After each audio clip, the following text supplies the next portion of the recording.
सबसे पहले। इसका मुद्दा और मकसद यही है कि जैसे कि आप सब लोग जानते हैं, पिछले हफ्ते ही मैंने अपनी माँ और अपनी भाभी को खोया है जीएमसी अनंतनाग में। यहाँ पे आपको बुलाने का सिर्फ एक ही मकसद है कि आपको हम बता सके कि जीएमसी के Covid isolation, so called Covid isolation ward की 4 दीवारियों के अंदर पेशेंट्स के साथ क्या हो रहा है, उससे हम पूरी अनंतनाग को और पूरी दुनिया को उजागर कर सके। जैसे कि मैं आपको बताना चाहूंगा कि मेरी माँ और मेरी भाभी दोनों का कोविड पॉजिटिव टेस्ट रिपोर्ट आया था 24 अप्रैल को, और उसके बाद मेरी माँ का सैचुरेशन 2-3 दिन में थोड़ा डाउन हो गया था इनटू द 80s, 85, 86, 87 तक उसका जा रहा था।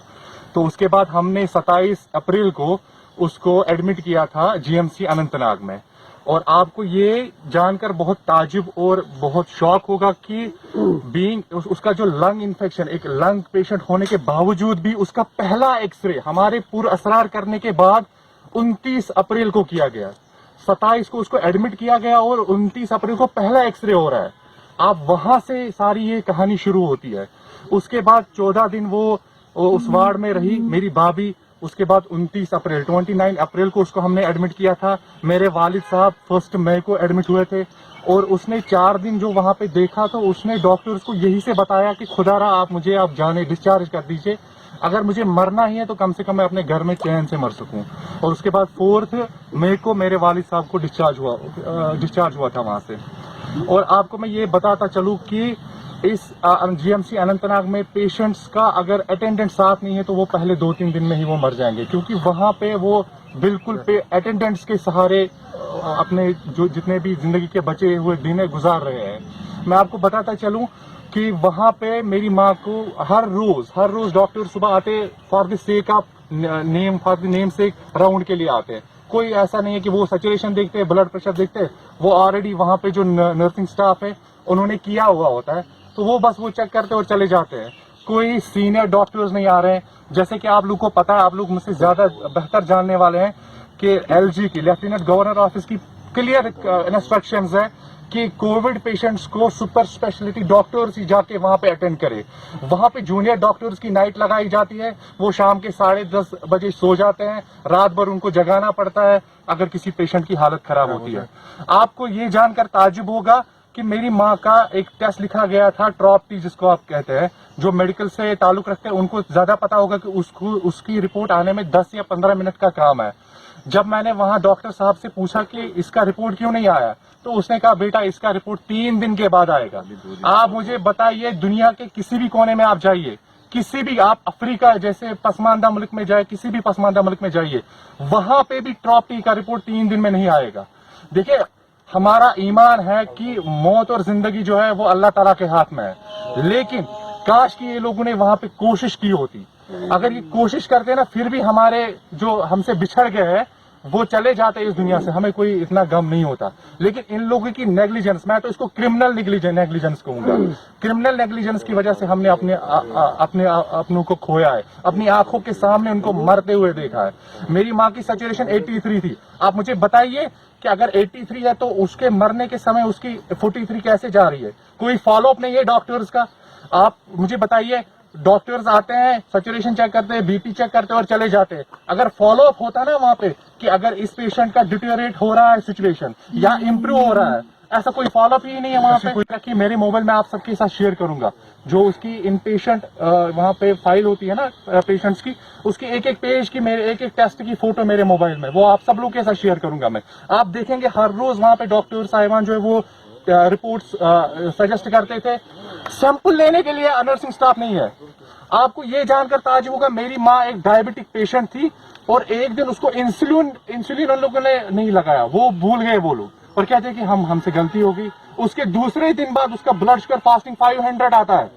आप मुझे बताइए ये किस किस्म का इलाज हो रहा है? तो सर आप लोगों की डिमांड करना चाहते हैं कि भाई जो हमारे साथ हुआ वो आगे किसी और के साथ ना हो। इसको टालने के लिए बस एक ही चीज है, हम यहाँ की डिप्टी कमिश्नर अनंतनाग से भी और लेफ्टिनेंट गवर्नर से भी हम अपील करते हैं कि इस चीज की भरपूर इसकी तहकीकात इन्वेस्टिगेशन कराई जाए और जहां पे भी नेग्लिजेंस हो उसके खिलाफ एक्शन हो।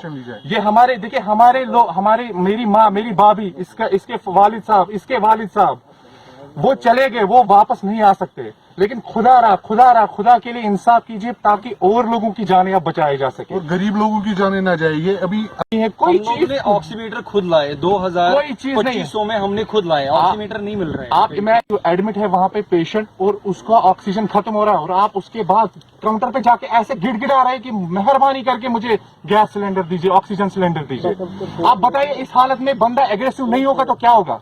अब डॉक्टर से भीख मांग रहे हैं कि कोई एक डॉक्टर है वहां पे, क्या नाम है, मंजूर, लोकल है यहाँ का। इसके वालिद साहब के लिए टेस्ट लिखे गए थे, 2 दिन वो टेस्ट नहीं हुए, तो आप बंदा क्या करेगा? नर्सिंग स्टाफ की वो बोलेगा ना कि आप 2 दिन से सैंपल नहीं ले रहे हो, ठीक है।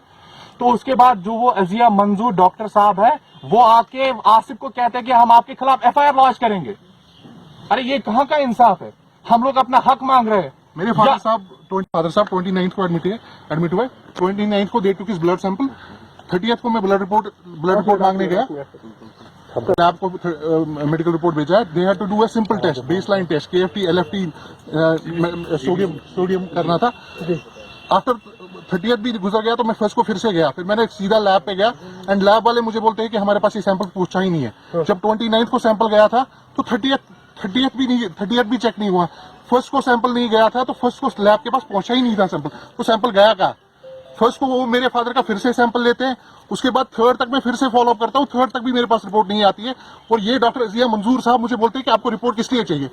अरे मुझे रिपोर्ट इसलिए चाहिए कि मैं अपने फादर की रिपोर्ट चेक करवाऊं किसी से, जबकि आपके डॉक्टर साहिबान तो आ ही नहीं रहे, वो तो अपने घर पे बैठे हुए हैं। इनके जो डॉक्टर है, इनके जो सीनियर रेजिडेंट्स है, they are available on call, phone पे वो करते, और तब तो फोन नहीं उठाते। जब मेरे फादर साहब की तबीयत बहुत ज्यादा खराब हो गई थी, जब उनकी हार्ट रेट 2010 थी, तब वो इनके सीनियर डॉक्टर साहिब खाना खा रहे थे। उनके बच्चे ने फोन उठाया और उसने बोला कि पापा खाना खा रहे हैं, वो कॉल बैक करेंगे।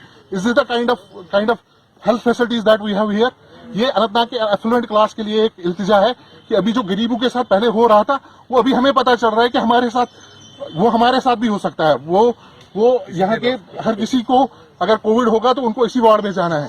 तो और जो इस वार्ड में कंडीशंस है वो बहुत खराब है। स्टाफ जो है वो टोटली मतलब इनएक्सपीरियंस है, एरोगेंट है। उनको बात करने का तरीका नहीं है, कोई सिंपैथी नहीं है। कोई मरता है तो वो आके बोलते हैं दिस पर्सन इज डेड, इसको ले जाओ। That's the kind of staff we have here. हमारा बेड कब खाली होगा, उनको और कोई किसी और चीज की कोई टेंशन है नहीं। आपको मैं बताता चलूं कि मेरी भाभी का 5th मई को, 6th मई को और 7th मई को 3 बार उसका एक्सरे होता है। और आप मुझे बताइए, मैं GMC प्रिंसिपल को ये चैलेंज करके दिखाता कि वो मुझे उन 3 दिनों का एक्सरे का प्रिंट आउट करके दिखाए मुझे।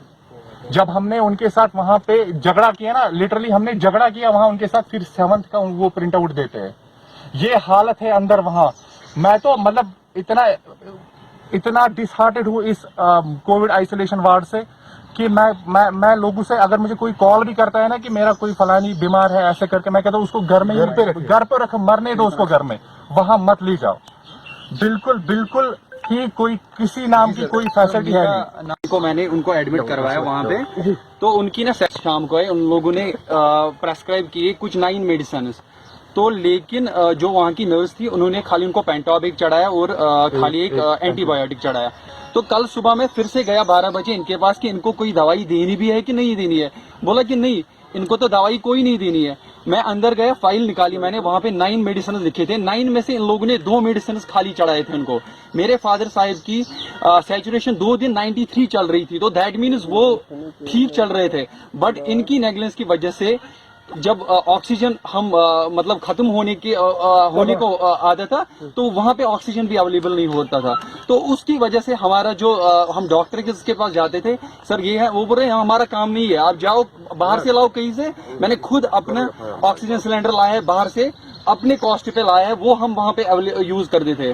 तो सर हम मेहरबानी करके LG साहब को मतलब रिक्वेस्ट कर रहे हैं कि आप यहाँ पे इंक्वायरी करिए, देखिए कि यहाँ पे कौन सा बड़ा बिजनेस चल रहा है। डॉक्टर्स भी उसमें है, सब कुछ है उसमें। तो अब हमारे चारों पेशेंट जो हम यहाँ पे 3 बंदे जमा हुए हैं, इनको लास्ट में क्या चाहिए था? इनको वेंटिलेशन सपोर्ट चाहिए था आखिर में, जो कि यहाँ पे है नहीं। तो किस नाम का GMC है ये तो PSC कहलाने के काबिल नहीं है, ये पब्लिक हेल्थ सेंटर कहलाने के लायक नहीं है। उनको वेंटिलेशन सपोर्ट चाहिए था, जबकि आपको पता है, आप लोग मुझसे ज्यादा जानने वाले हैं कि लास्ट ईयर इनको अलॉट किए गए हैं वेंटिलेटर 2 या 3, लेकिन वो वहां स्टोर रूम की जीनत बने हुए हैं। उनकी तारे जो है वो चूहे ने काट लिए। वो किस काम की है? अब किस काम के, जब वो जाने नहीं बचा सकती। तो कैसे इलाज किया इन डॉक्टरों के खिलाफ जिन्होंने आपके साथ ऐसा नहीं, किया?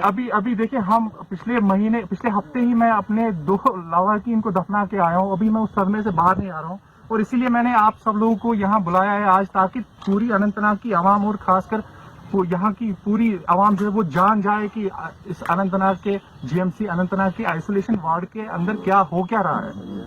वेंटिलेशन सपोर्ट नहीं दे रहे आप लोग, कुछ नहीं दे रहे। पीपल सिंपली दे तो मैं हेकन बह मतलब हेकन वन कहीं अलबत् बहुत ये कर वन बह यीसा लास्टस यम सात मे मदर गुजरे या खानदारीन गुजरे